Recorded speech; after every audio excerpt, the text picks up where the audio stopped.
Going down, it's your boy Juicy J. Our hustle is our hustle, man. That's what you're watching right now. It's going down. Poppin' is Kendrick Lamar, my dude Rambo. Our hustle. Yeah. Our hustle is our hustle. Absol. Our hustle is our hustle. Our hustle is our hustle. Stop. Machine Gun Kelly. Welcome back, guys, to the Hip Hop Report. I am, of course, your host, Rambo Hustle.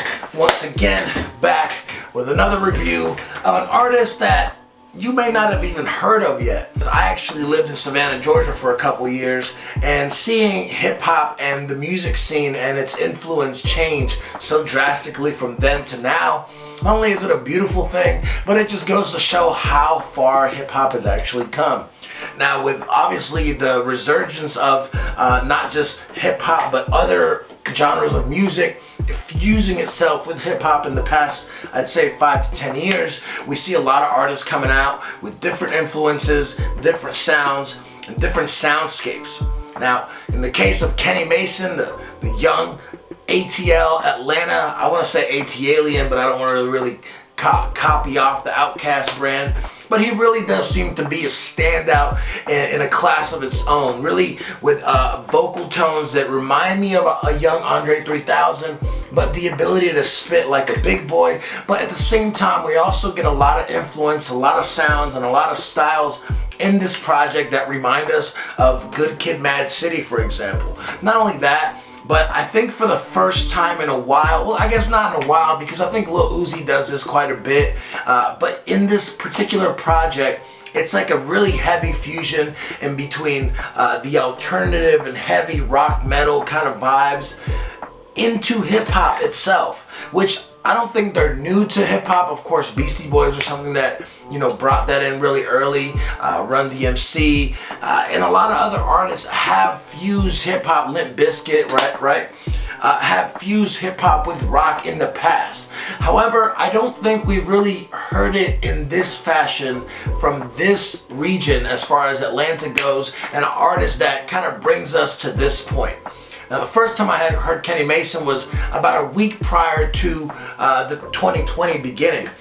His initial breakout record, I guess you can call it, hit, had actually just broke 1 million views, and it just popped up on my YouTube. The fact that it had just broken 1 million views was really interesting to me. Now, I clicked on it, opened a new tab, but didn't watch it right away. Now, it was New Year's Eve, and I was getting ready to go to work, and I said, man, let me go ahead and check this out. To my surprise, Kenny Mason was not only extremely diverse and dynamic in his deliveries, his flow, and his voice, but it just seemed fresh. It just seemed very refreshing. A kid that I never heard of before, with over 1 million views on his video, and probably about 6 or 7 different styles and deliveries within this one record. Just really gave me an idea of what this kid was capable of. Just the way he was painting the picture, the idea of his transition in the dope game, and, you know, re-up and coming up and making the dollar and making a name for himself, all in this one, you know, maybe 2.5 minute song, which that's kind of where we're at with attention span. But I knew that Kenny Mason was onto something. I knew that the kid was special, and I knew that it was somebody that I wanted to make sure that I stayed up to date with. Now, in the record itself, the project is called Angelic Hoodrat, which kind of gives me an idea of, it kind of gives me the same concept visually and stylistically as far as his story that Good Kid, Mad City gave me, where, or like a Nas Illmatic, where I feel like maybe the kid is saying that, you know, he comes from this environment, he comes from this neighborhood, but he himself feels like he's a good person, and even though he seems drawn and almost pulled into this lifestyle, he himself feels like he means well and he wants to do better than the environment suggests and is pushing him towards doing. Even though the project actually has a little bit of a slow start, I don't think it's by accident. I think Kenny Mason has a plan with this project, and he intends to give us something that actually develops and evolves through the project. So even though the beginning with Firestarter is a great start to me for this project, I think you don't really capture that, where a lot of artists may be trying to give you their first banger and their first big record really early on, the record that actually broke him into the scene and got him a lot of attention was Hit, which actually lands all the way at the end of this project. Now, I believe this is not an accident. I believe that Kenny Mason is trying to evolve in this project and bring you into his world, from the skit with his dad is calling, to a lot of the other things, the idiosyncrasies that I see in this project. If you really get to breaking it down, I really think that there's a story being told in the process of this track listing. Now, with that slow start, I think we do get a really big finish from Kenny Mason. And PTSD, which is the third record in the project, you get that flip.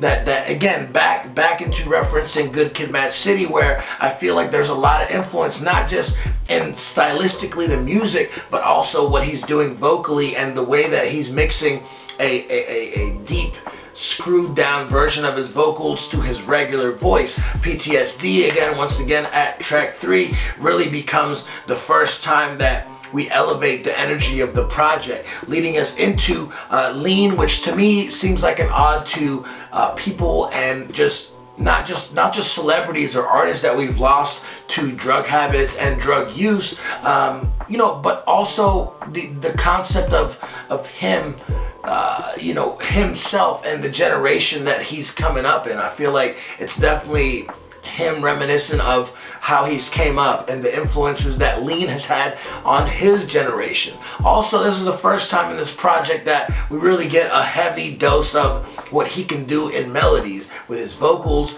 and how much singing he can pull off and his range. Now, of course, like I said before, there's a big rock influence within this project.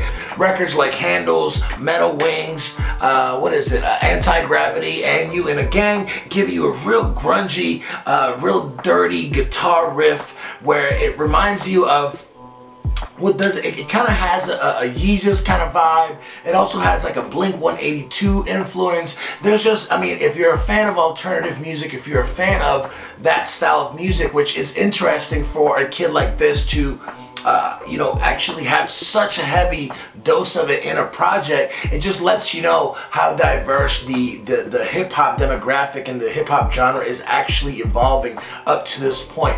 Now, a lot of these records leading up to 30, which to me is one of the first really standout records that really, it's not just that it's a good record, but it's also a very personal record that allows you to tap into who Kenny Mason is, and really is the first one that really kind of opens him up to connect with you, not just because he's making a good record, not just because he has a bounce, but also because he's able to be transparent and tell you his story and give you who he is, which I think we can all relate to this 30 record in a very cellular level.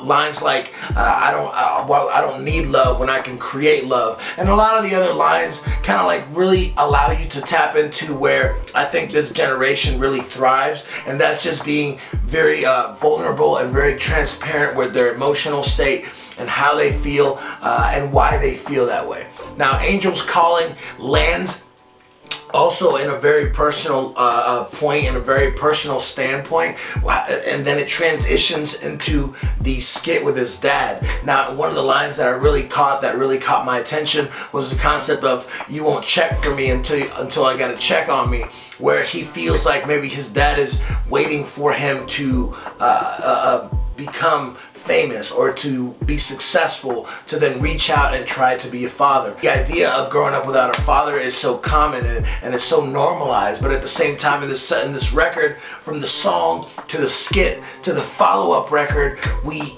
once again, you actually kind of get this transition where you kind of feel like this is how he felt initially, and then giving his father a chance allowed him to actually develop that relationship more to where he really developed that, and now they may or may not be close, I don't know. But what I'm getting from this transition of record and music and sounds is that maybe within the song to the skit to the follow-up to the ending of that skit is maybe him and his dad becoming close, and them creating some sort of commonality and bonding ground where they can actually really come to terms with their relationship, their past, and what their future is going to look like. Now, like I said before, the record ends with Hit, which is the first record that introduced me to Kenny Mason, and it's a record that has a lot of energy, a lot of styles, and a lot of diversity. But again, from once again, You and a Gang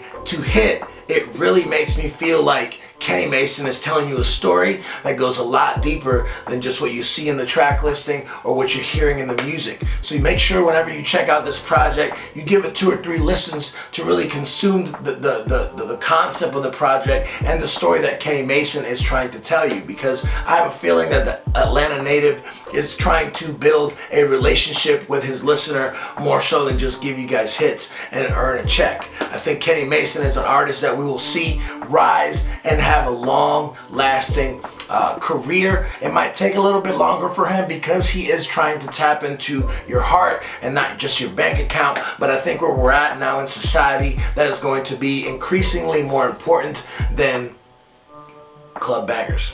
With that being said, guys, the Hip Hop Report. This is Rambo Hustle once again at youtube.com/The Hip Hop Report. If you enjoyed this video and you want to see other reviews or you have other topics that you want us to discuss, make sure you hit the subscribe button, hit us up, and you can also hit us up on Twitter at Rambo Hustle Podcast, or on Instagram at Rambo Hustle Podcast, or on Facebook at Rambo Hustle Podcast. Really, we're pretty much all over the place, but contacting us is not hard. Just make sure you send us a message. Let us know what you thought of this video below, what you thought of the project, and if you'll be checking for Kenny Mason in the future. Peace.